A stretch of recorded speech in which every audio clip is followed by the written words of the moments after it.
Hello friends, this is Saba and welcome to Noor classes. Friends, हम अपने इस लेक्चर में बात करने वाले हैं पाथ ऑफ फूड की। जैसा कि हम अपने पिछले लेक्चर में डिस्कस कर रहे थे डाइजेशन को, और हमने वहां डिस्कस किया माउथ एंड बक्कल कैविटी। ठीक है, ये दोनों पॉइंट हो चुके हैं हमारे कंप्लीट। आप चाहें तो इसको पीछे लिस्ट में आप जाकर देख सकते हैं। यहाँ पर बहुत अच्छी तरीके से मैंने बताया है, और आई होप कि इसको देखने के बाद आपका कोई भी डाउट यहाँ नहीं बचेगा। अब नेक्स्ट हम बात करते हैं ईसोफेगस की। देखते हैं कुछ इंपॉर्टेंट पॉइंट्स जो कि बहुत इंपॉर्टेंट है, हमारे लिए जानना ज़रूरी है इनको। Let's start this one. Oesophagus मतलब इसको हम कहते हैं ग्रास नली। ठीक है, ग्रास नली जो होती है वो बक्कल कैविटी और स्टमक को जोड़ने का काम करती है। अब अगर मैं इसको डायग्राम में दिखाऊं तो आप यहाँ देख सकते हैं इजिली दिस वन। ये रही हमारी बक्कल कैविटी और ये रहा स्टमक। ठीक है, जब हम कुछ भी खाते हैं, मतलब कोई भी फूड, कोई भी चीज़ हमने बक्कल कैविटी में रखी, और बक्कल कैविटी में रखने के बाद होता क्या है, इसको आना होता है स्टमक में। ठीक है, जब बक्कल कैविटी से ये स्टमक में आएगी तो ये किस के थ्रू आएगी, मतलब किस में से होकर इसको आना है, तो यही काम करता है इसको पास करने का ईसोफेगस। ठीक है, ये मेन रोल है ईसोफेगस का। ठीक है, तो आते हैं अपने पॉइंट पे और बात करते हैं नेक्स्ट पॉइंट की।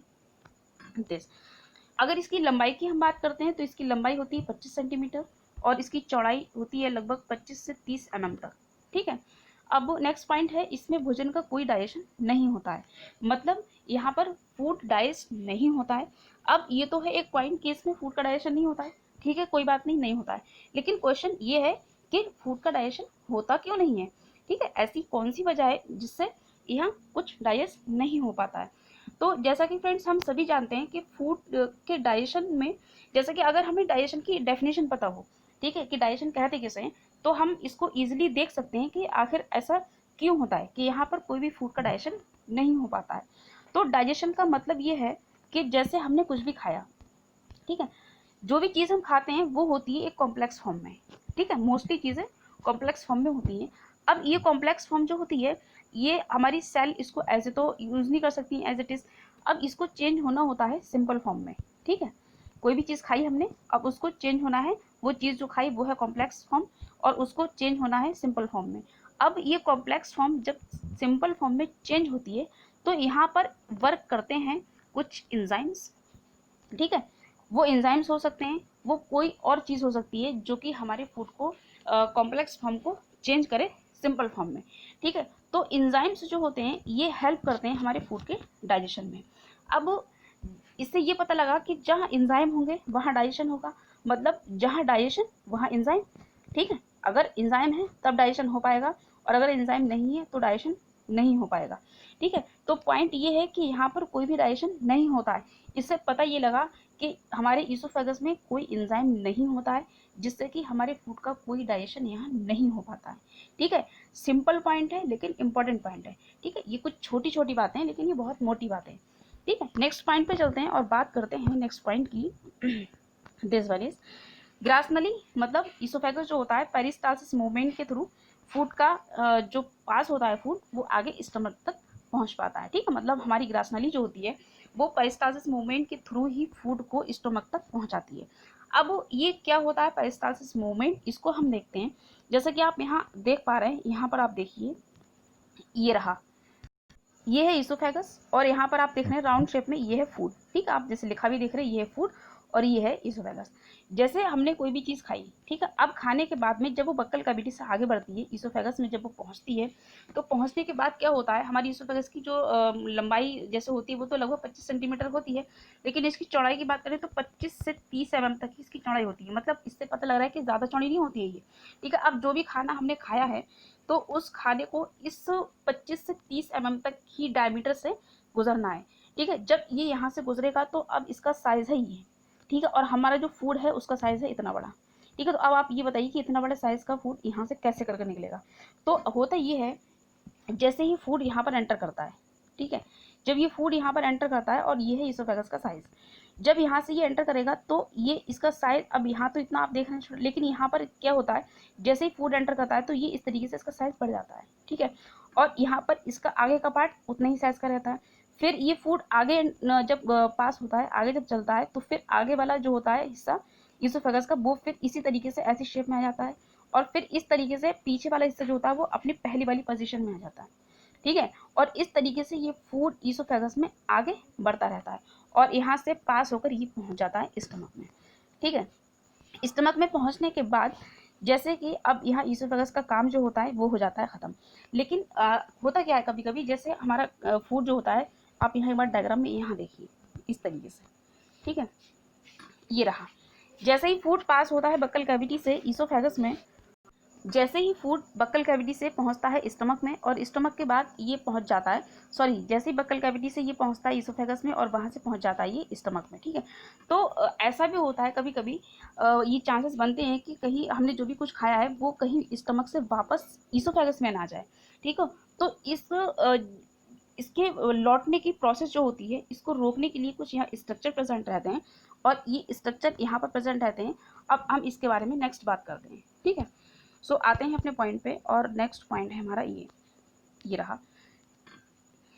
जैसे कि हमने देखा था ईसोफेगस को, और हम अगर अब नेक्स्ट बात करें तो हमारा होता है अपर ईसोफेजियल स्फिंक्टर मसल, ठीक है। ये एक मसल होती है, ये क्या काम करती है, इसका वर्क ये होता है कि जैसे ही मसल जो फूड होता है हमारा, फूड को वापस फारिंग्स और में वापस आने से रोकने के लिए, और लोअर ईसोफेजियल मसल, ठीक है, ये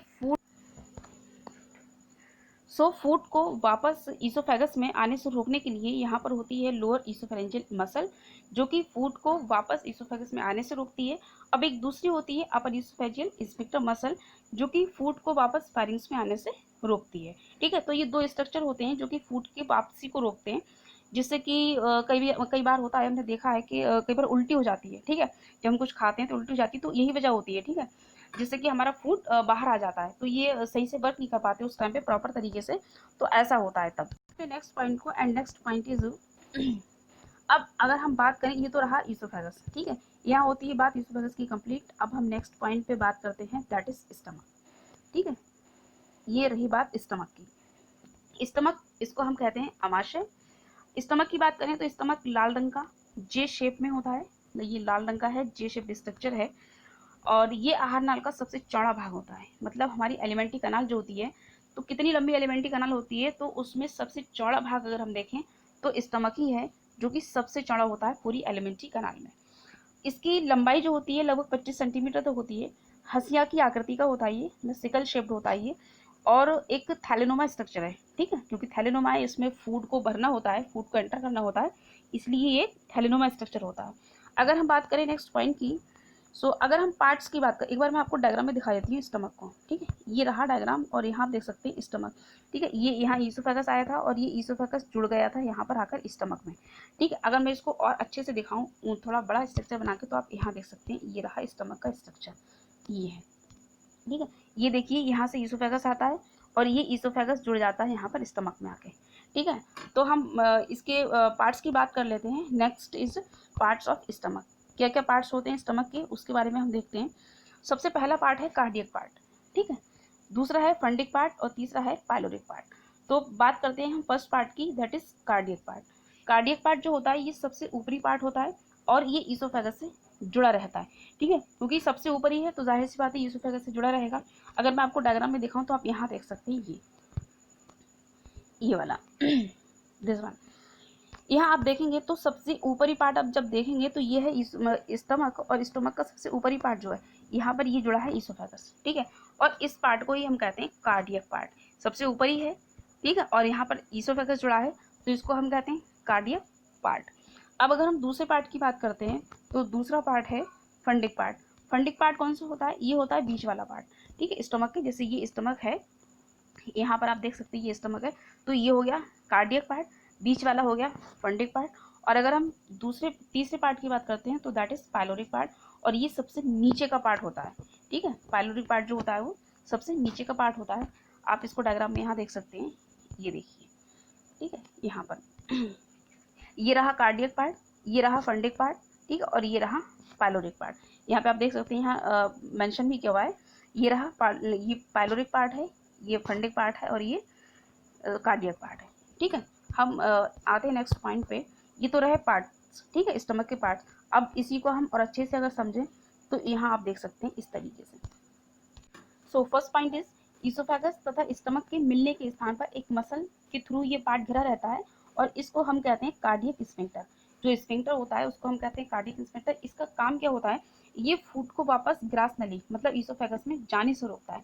ठीक है, ये बात हम पहले डिस्कस कर चुके हैं। अब अगर हम यहाँ डायग्राम में देखें तो कार्डियक स्फिंक्टर जो होता है यहाँ पर आप ये देख सकते हैं इस तरीके से। ठीक है, ये यहाँ पर एक स्फिंक्टर होता है, एक वॉल्व होता है लगा हुआ। ये वॉल्व क्या करता है, ये जैसे फूड ईसोफेगस से स्टमक में आया तो पॉसिबिलिटी बनती है कि ये फूड कहीं वापस ईसोफेगस में ना चला जाए, तो इसको रोकने के लिए, इसकी वापसी को रोकने के लिए यहाँ पर ये कार्डियक स्फिंक्टर प्रेजेंट रहता है।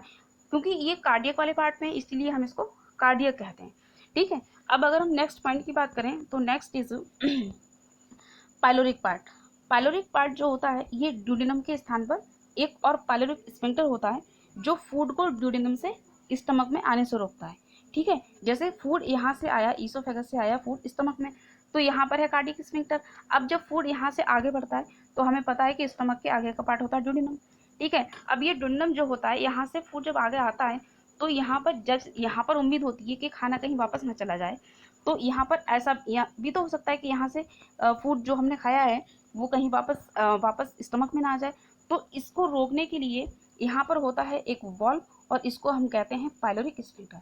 ठीक है, तो यही बात यहाँ पॉइंट में बताई गई है कि पाइलोरिक जो पार्ट होता है यहाँ पर एक स्फिंक्टर होता है लगा हुआ, इसको हम कहते हैं पाइलोरिक स्फिंक्टर, जो कि फूड को ड्यूडेनम में वापस जाने से, ड्यूडेनम से स्टमक में वापस आने से ही रोक लेता है। ठीक है, यही बात यहाँ पर बताई गई है। अब ये तो पार्ट्स की बात थी, स्टमक के पार्ट्स की बात। हमने यहाँ 3 पार्ट्स देखे थे। कौन कौन से पार्ट्स थे वो, ये पार्ट था हमारा, एक तो था हमारा कार्डियक पार्ट, दूसरा था हमारा, सॉरी एक मिनट, एक तो था हमारा कार्डियक पार्ट, दूसरा था हमारा पाइलोरिक पार्ट, ये कार्डियक पार्ट, ये रहा हमारा फंडिक पार्ट और ये रहा हमारा पाइलोरिक पार्ट। ठीक है, 3 पार्ट थे यहाँ पर। अब अगर हम एनिमल्स की बात करते हैं, ठीक है, तो जो जुगाली करने वाले एनिमल्स होते हैं, जुगाली करने वाले जो जानवर होते हैं, उनमें क्या होता है, स्टमक 4 चैम्बर में डिवाइड रहता है। ठीक है, तो ये इंपॉर्टेंट बात है, नोट करने वाली बात है कि हम इसको याद रखें कि जो जुगाली करने वाले जानवर जो होते हैं उनमें जो स्टमक होता है वो 4 पार्ट्स में डिवाइड रहता है। ठीक है, तो ये तो बात रही स्टमक के बारे में कि स्टमक के कितने पार्ट हैं। तो सिंपल था कि स्टमक के 4 पार्ट होते हैं। कौन कौन से पार्ट होते हैं, इसमें पहला तो पार्ट होता है कार्डियक पार्ट, एंड दूसरा होता है इसमें फंडिक पार्ट, और तीसरा होता है इसमें पाइलोरिक पार्ट। ठीक है, ये सबसे ऊपरी पार्ट है, बीच वाले पार्ट को हम कहते हैं फंडिक पार्ट। एक बार आप यहाँ डायग्राम में फिर से देख लीजिए इसको, जिससे कि आपको अच्छी तरीके से याद हो जाए। ये यहाँ पर ये रहा हमारा कार्डियक पार्ट, ये रहा हमारा फंडिक पार्ट, मिडिल पार्ट, इसको हम कहते हैं पाइलोरिक पार्ट। ठीक है, आप यहाँ पर एक चीज़ देख पा रहे हैं, ये इस तरीके से, जैसे यहाँ पर ये बना है इस तरीके से, ये कर्व है, और यहाँ पर भी आप एक कर्व देख रहे हैं इस तरीके से। ठीक है, तो ये कर्व, आप इसमें कुछ कंपैरिजन हो पा रहा है कि ये कर्व जो है ये छोटा है, जबकि ये वाला कर्व जो है ये बड़ा कर्व होता है। तो इस छोटे कर्व को हम कहते हैं लोअर कर्वेचर, और इस बड़े वाले जो कि ज़्यादा बड़ा होता है इसको हम कहते हैं ग्रेटर कर्वेचर। ठीक है, तो स्टमक में ये कर्वेचर कहाँ होते हैं, स्टमक में होते हैं प्रेजेंट, और जो ऊपरी वाला होता है इसको हम कहते हैं लोअर, और नीचे वाले को मतलब बड़ा सा होता है उसको हम कहते हैं ग्रेटर। ठीक है, ये पार्ट हो गया हमारा कार्डियक, ये पार्ट हो गया हमारा फंडस, इस पार्ट को हम कह देते हैं बॉडी। ठीक है, बॉडी ऑफ द स्टमक। और अगर हम इसकी बात करते हैं यहाँ पर, तो कार्डियक स्फिंक्टर जो होता है यहाँ पर, ये वाला है कार्डियक पार्ट, और कार्डियक पार्ट में ये वॉल्व होता है यहाँ लगा, आप यहाँ देख सकते हैं आसानी से, ये है वॉल्व लगा हुआ। मैं इसको थोड़ा बड़ा करके अगर जूम करके दिखाऊं तो इस तरीके से आप यहाँ देख पाएंगे। सॉरी, ये आप यहाँ देख सकते हैं आसानी से, ये देखिए ये वॉल्व बना हुआ है। ठीक है, ये वॉल्व बना हुआ जो है यही फूड, जैसा फूड ईसोफेगस से आता है तो ये वापस जाने से रोक देता है। अब इसी तरीके से अगर हम ड्यूडेनम वाले पार्ट में देखें तो आप यहाँ देख सकते हैं आसानी से, ये रहा। ठीक है, ये वॉल्व यहाँ पर प्रेजेंट होता है जिससे कि फूड वापस स्टमक में ना पहुँच पाए। ठीक है, तो इसको हम कहते हैं पाइलोरिक स्फिंक्टर। ठीक है, तो ये रही सिंपल सी बात, सिंपल है लेकिन इम्पॉर्टेंट है, छोटी बातें हैं लेकिन मोटी बातें हैं। आप इसको एक बार रिवाइज करिएगा, आई होप मैं आपको समझाने में कामयाब रही होंगी, और वैसे आपको समझ में आ जाएगा, ये ज़्यादा टफ नहीं है, बस थोड़ी टर्म्स का डिफरेंस है। बाकी इस वीडियो में रखते हैं इतना ही, और इसके बाद नेक्स्ट देखेंगे हम अगले वीडियो में। तब तक के लिए thank you and have fun.